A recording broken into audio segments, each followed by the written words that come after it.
G'day guys, Solid here and welcome back to another episode of Adventure News where we talk the latest, the greatest and sometimes the hated adventure and dual sport stories. And if I got something to make you doohickey hard today, Kawasaki have just announced the 2022 KLR650 with a whole suite of updates. So let's get into all the new specifications on the bike and also ask the question, should this have been a twin and have they done enough changes to make this a viable option in the modern era? So let's get into all the details straight after the intro.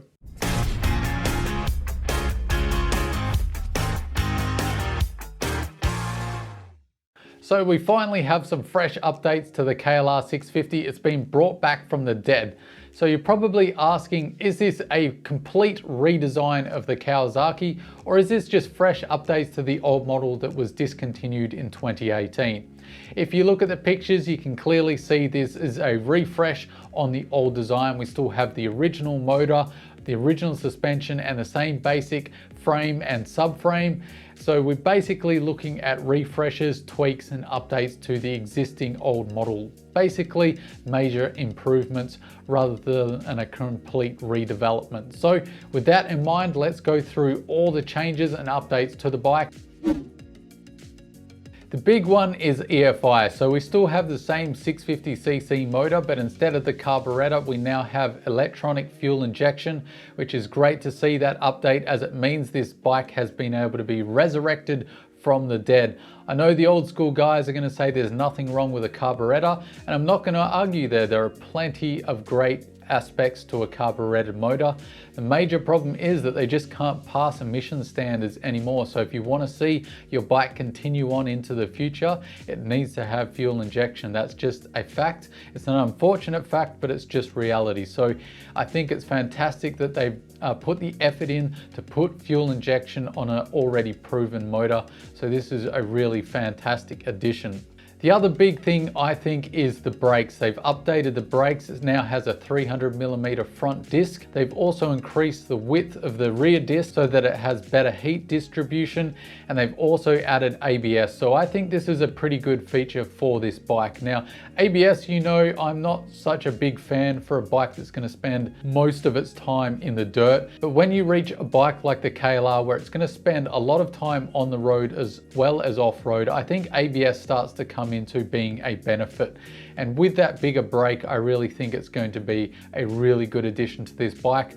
I've ridden the old model and that was one of my criticisms, was the front brake was really squidgy and it was not confidence inspiring. Anyone that's ridden the old KLR will tell you that the front brake was not great. So the fact that they've updated that to a bigger disc and added ABS is a 2 thumbs up from Solid. We've also got fresh new looks. We can see it's a bit sharper, a bit more muscular. The KLR has been going to the gym a bit in its time off, and it's got an LED front headlight that looks a lot sharper and a lot nicer in my opinion. And we've just got changes to the plastics and bodywork to make it look a little more modern. The fuel tank is a little bit of a different shape, and that is also changed as well. It's slightly bigger at 6.1 gallons or about 23.9 liters. So that's slightly bigger than the old model. Now, before you get all excited about that increase in the size of the fuel tank, I think that's probably to accommodate the fuel pump that is now in the petrol tank. And they've also said that the EFI has made this more fuel efficient. So you're actually going to be able to go further on roughly the same amount of petrol as before. So that is good news. The windscreen has also been updated as part of that refresh to the design. It now has 2 settings. So hopefully for those of you that are a little bit taller than others, it'll mean you'll be able to pop that windscreen up a bit and possibly get a little more protection. They've addressed the rear subframe as well. It's now strengthened so it can carry more weight. It is welded to the frame, so that might be a good thing and a bad thing. The bad of that is if you do overload the subframe and break it, it means you're in for a pretty expensive repair, possibly even a new bike. So the old model did have a bolt-on subframe, so if it did break, you could just replace that. The problem is it did break a lot. The bolts that held the subframe in on the old KLR were quite weak. So if you knew about it, you headed down to the hardware store and put stronger bolts in, but it really did catch a lot of people out and angered a lot of people. So They have addressed that. It's now a welded on subframe, but it does look a lot stronger. So I don't think we have to worry. If you're sensible about what you're packing, you won't have a problem. But if you overpack, you might need to worry a little bit. The DOOHICKEY, of course, the cam chain tensioner has been addressed apparently. Time will tell whether this is actually true, but Kawasaki have said they've strengthened it, changed it, optimized it to try and address the problem, as that was a major fault of the old one. It did let go earlier than a lot of other dual sports. Apparently the cam profiles have also been updated here, so they've claiming an increase in torque in the mid-range.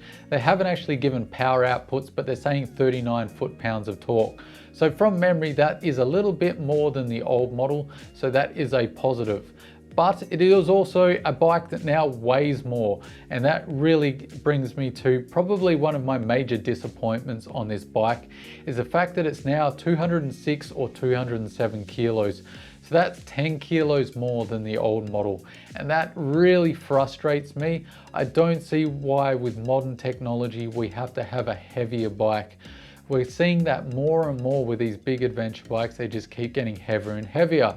It really frustrates me. I would have liked to have seen this KLR maybe drop a few kilos with the technology that they now have available.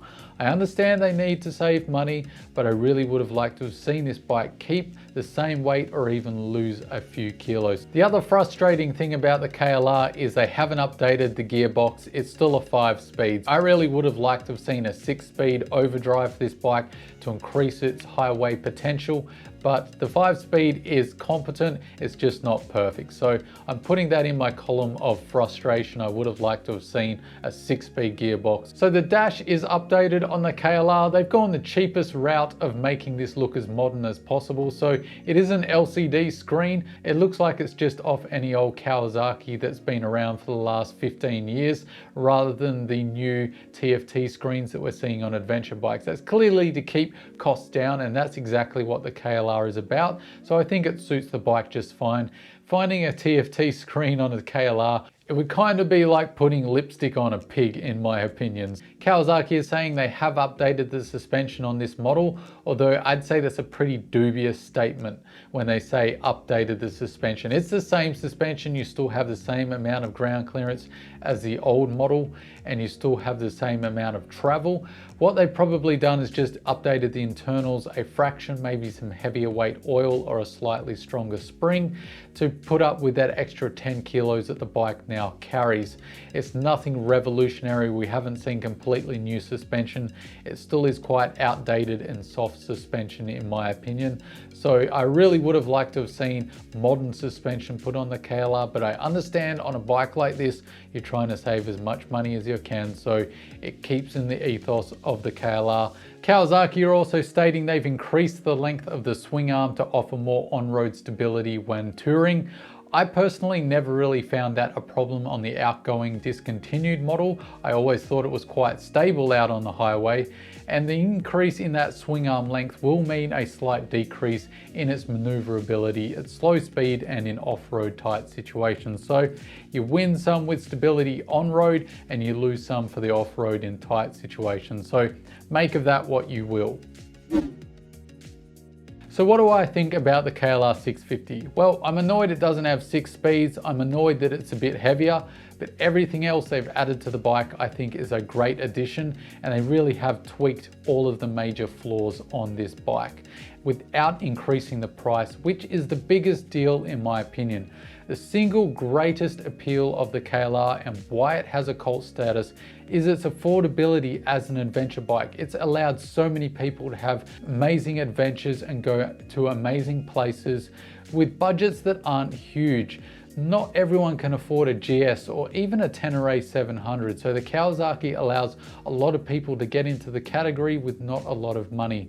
And the fact that they've been able to keep that price down means that the Kawasaki KLR will continue its primary function of being able to allow people without a big budget to get into the adventure world. And I think that is the single greatest achievement of this bike, and it's fantastic to see that that's exactly what it's going to continue to do in the future.